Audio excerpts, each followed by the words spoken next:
and then the race will be on. Look at the spray coming off the Gary Pavitt car. You can hardly see anything as he sprints now towards turn 13, the final turn on this 3.9 kilometer circuit.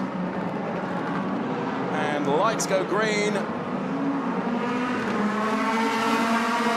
it's Pavitt from Wickens, De Resta, Maximilian Gertz, and it's extra Martin Scheider, Glock. But we are racing proper now as Mercedes just roar up the road and leave everyone else in the spray-sodden wake.